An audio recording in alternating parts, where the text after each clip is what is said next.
You are going to die.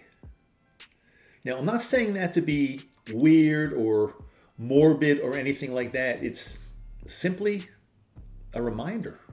Most of us are really not living like that's the case. When we wake up to this fact, death can teach us everything there is to know about living. When you understand your mortality, it gets you thinking, what's really important to me? Close to 3 years ago, my wife and I decided we weren't really happy with the way our lives were going. Well, that might not be really accurate. We weren't satisfied with what we were doing every single day. It's not that our lives were bad, but we were just doing the things that everybody else does. Waking up in the morning and going to work, exercising, going out on the weekends, maybe an occasional vacation, things like that. Our lives were good, but it was not exactly how we wanted to live the rest of our lives at all. So what we decided was we were going to sell almost everything we had.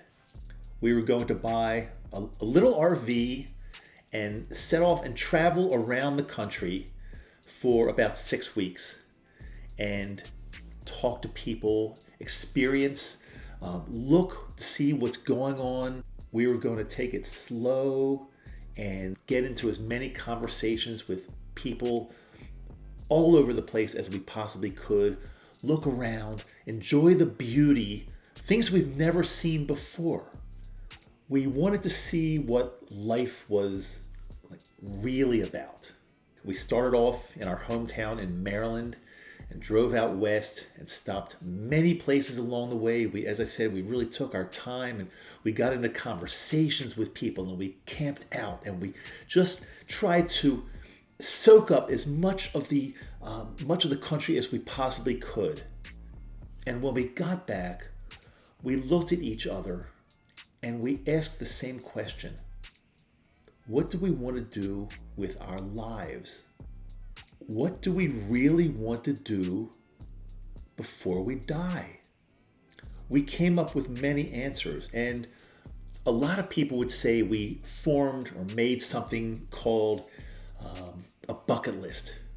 But I really don't, I've never loved the term bucket list because to me it sounds morbid. I mean, things we want to do before we kick the bucket. I mean, it never really sat well with me. So we didn't call our list a bucket list. We called it our life dream list. What did we want to do?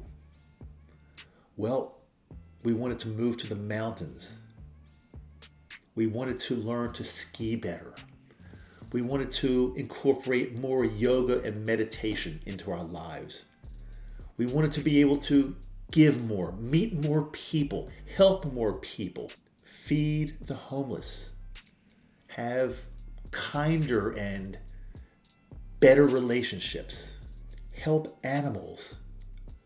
We really just wanted to live our lives the way we wanted to live them and make a difference, make a real difference.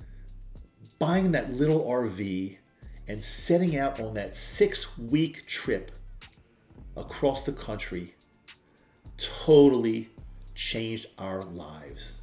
We decided we no longer wanted to live back east.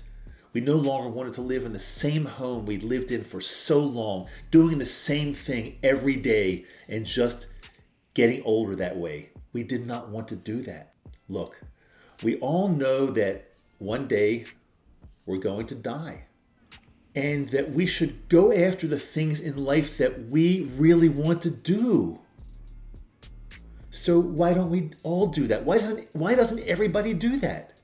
I'll tell you exactly why. Because it's human nature to just put things off. There's no hard deadline that says we have to do these things at a certain time. So a day passes by, a week passes by, a month passes by, we haven't done anything, and years start to pass by with no change. Yeah, it's really easy to say, well, I'll do it tomorrow, or I'll do it when fill in the blank. It's really easy to say that, and that's why most people don't live their dreams. I remember reading about a study that was done some time ago at Cornell University, and they actually interviewed people that were very old, dying on their deathbeds, and they asked some real pointed questions. And there was nobody that was laying on their deathbed that said they were so happy that they lived in a big house, or they had a expensive car, or they worked so many hours. No, nobody ever said anything like that. 76% of the people that were interviewed had regrets, and the regrets were that they were not able to live the life of their dreams. Most of them were simply living a life that somebody else wanted them to live, that society told them they had to live. And yes, when they got to be really old and dying on their deathbed, they really regretted that. I do not want that to happen to me, and I don't think you want that to happen to you. There are consequences of really living your dream the way you want to live it. There definitely are. I mean, people will talk about you behind your back because you're doing something different. You're not conforming to, again, what society or what other people want you to do. So yeah, there are a lot of consequences to this. But if you feel you are at a crossroad and you're not sure which life to live, ask yourself a very simple question. Do you want to go after your dreams, or do you want to just continue living your life the way you've always been living your life? Now, picture yourself, again, this sounds morbid, but it is reality. Picture yourself many years from now on your deathbed. And if your answer is yes, you would regret not living the life of your dreams, then that's your answer.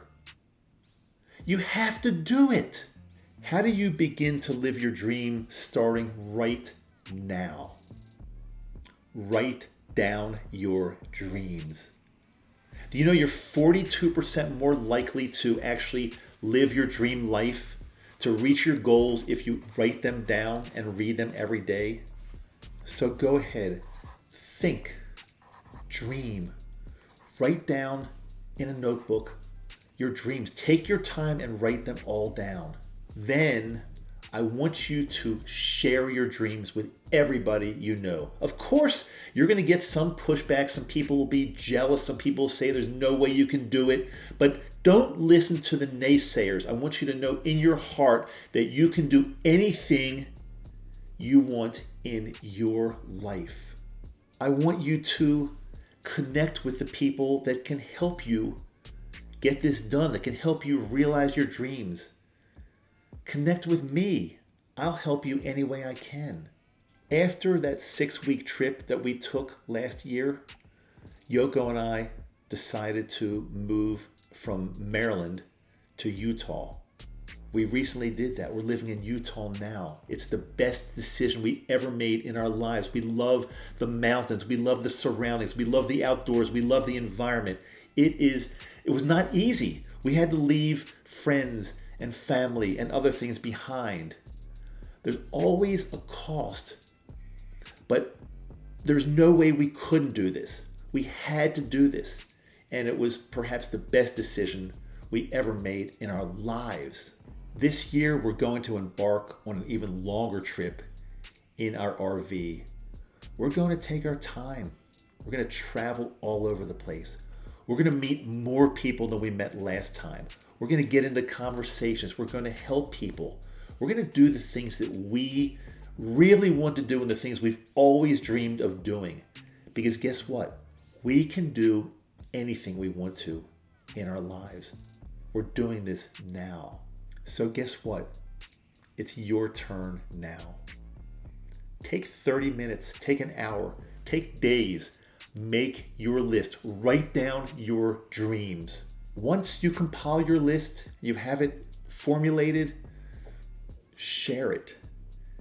The more you share it, the more chance you have of it coming true. Share it on social media. Share it with everyone you know. Tag people. Tag me. As I said, I will help you any way I can. Read that list, your dream list, every single day. Again, by writing it down and reading it every single day, you are 42% more likely to get this done, to live the life of your dreams than if you did not write them down and read them. I want you to finally put yourself first. It's not a selfish thing. It might sound like it at first, but if you think about this, it's really not. Once I put myself first, and once I started living the life of my dreams, I put myself in a position where I can help others all over the world. Yes, on some level, I'm changing the world. And that's pretty darn cool. I know you can do this.